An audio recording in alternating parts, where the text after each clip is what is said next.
All right, everybody, welcome back. Going live 2 in a row today. Today I got something that I've been wanting to talk about and just haven't had a chance to. And this is the explosive Sam Hyde video on the H1B visas. And we're going to go ahead and get right into it. I'm going to go ahead and play it at, it's going to be running at 1.5 speed just because I am in a little bit of a rush today. But here we go.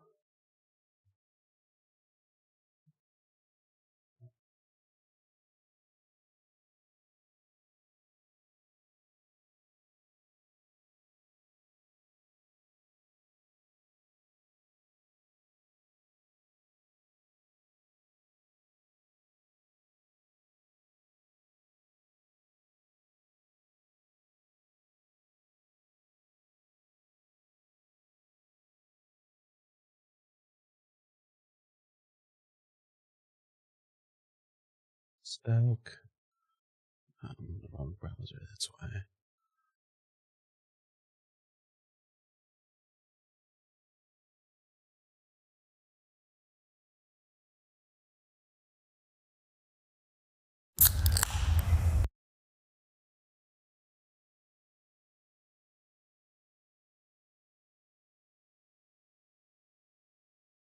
All right, here we go.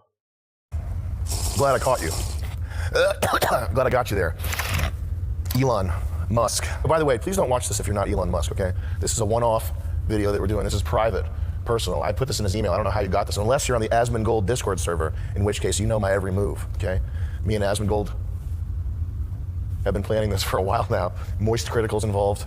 And yeah, I guess if you're on the Moist Critical Discord server, you would have access to this file. So kudos to you, hacker.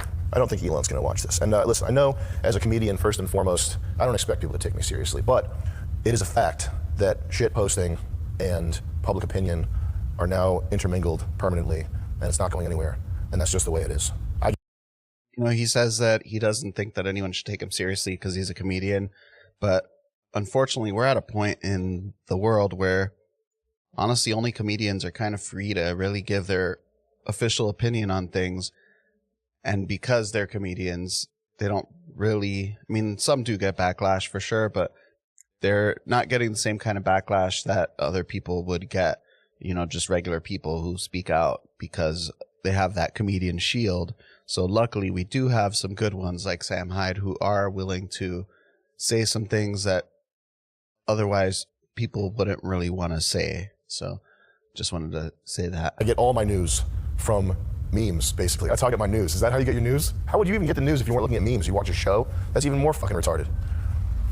We turn that off. It's a smart thermostat, so it's going to take 15 minutes to figure out how that fucking thing works. It's very intuitive. I don't know why the Nest thermostat is taking you so long to learn and intuit. Okay, a toddler could figure this out. A toddler on an iPad could figure out how to use the Nest thermostat. That's Chris Lynch, by the way, Elon. Do not hire him, okay? He's leaving this job very soon. See, he's white. He's too lazy. Chris, you're so lazy and white. Well, yeah. You guys should have studied violin harder as kids. He's talking about you should have studied violin harder. That's, you know, a reference to the whole Vivek thing. We discussed it yesterday. It was only on Rumble and X, just due to the nature of the talk. But that was him referencing Vivek, saying that, you know, we value things like jocks and slackers, and not like math Olympiads, basically. Which has a correlation to the violin thing. I swear to God, Vivek would have figured this out by now. I want to believe that Elon is one of the great men of our age and that he has what it takes to become a 21st century Andrew Carnegie. I think it's important. I don't think Elon is that great. I've made my opinion known on this. You know, he gets subsidies where he takes taxpayer dollars to create companies that then he makes these cars. The cars themselves aren't even profitable, but only the rich can afford them. And he actually makes his money. His goal allegedly is to save the world, but he actually just makes his money based on selling carbon credits to companies that then go ahead and pollute I mean, the whole carbon thing is a scam anyway, but you know, if his whole aim is allegedly to save the planet from pollution, then selling his carbon credits to companies that pollute is kind of antithetical, at the very least. To have great men to look up to, Trump, Joe Rogan, oh, there it goes, Elon, Tucker, and it's not necessarily important that our great men are perfect, but they're symbols of what we could be. I think if Ron Paul took steroids, he would be my number one. That would be my number one guy. You agree? Yeah. I definitely agree. Ron Paul is my number one, with steroids or without, but obviously with steroids, he would be that much more powerful. I would like to offer you an escape, an exit from this hole you've been digging. You're a beloved figure. Anytime you do anything remotely based, people lose it. Oh my God, he's based! Yo! He just said that woke liberals aren't cool. That's so true. It's kind of cringe, actually. Anytime Elon does anything even remotely not woke, everyone just kind of flips out, like if he's the second coming of Christ, and he's not. He's just a guy, autistic guy who once in a while says something good, but has a lot of really bad things as well, like that whole brain chip thing. He's based. What does he say? Yeah, anytime you post an AI kitten in a MAGA hat, people lose their, he's based! He's fucking based, man.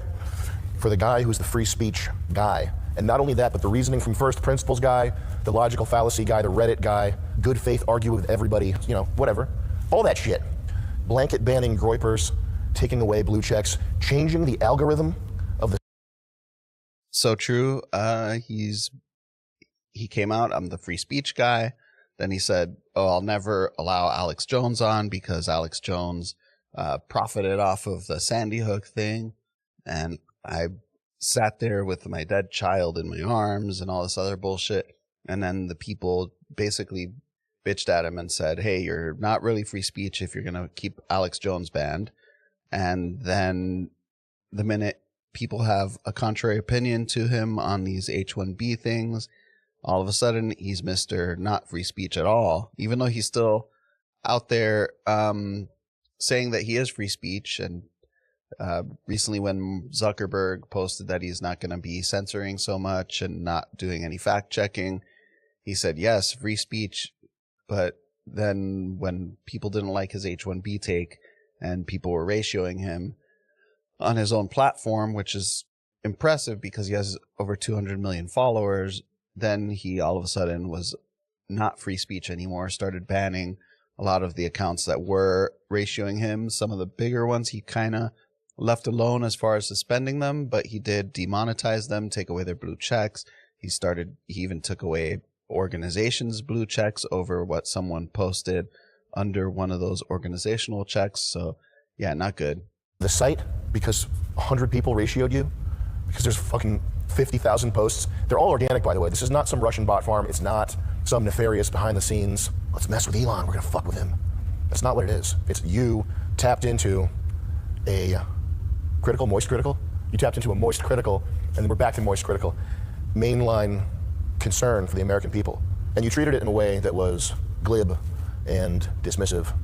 You just became a Republican 3 months ago. And you're talking about removing a big portion of regular people, root and stem.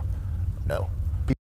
Yeah, that was another thing Elon said. We didn't cover it in the video yesterday, but he did say that certain faction of the right wing is toxic and needs to be removed from the party, root and stem. He just got here a couple months ago. He needs to chill the fuck out because no one asked him to come. I know a lot of people are excited that he did. I mean, I was really happy when he did take over Twitter because he was pushing more free speech and allowing things to go that no one else was. But he should not be saying things like that, kicking people out of a party. If it wasn't for these people in the party, he wouldn't have gotten Trump to win. It wasn't. Yeah, it was a landslide in terms of electoral vote. It wasn't in terms of popular vote. And really, if all these quote unquote groypers wouldn't have been behind Trump, Trump probably wouldn't have won. So it's kind of hypocritical for Elon to go and say that he wanted to remove them out of the party and they're toxic, because without them, well, Elon would probably be facing jail time if Kamala would have won. We all know that. People fucking love you. They will forgive you. Nobody is trying to get you to become turbo base build, full Pat Buchanan immigration policy.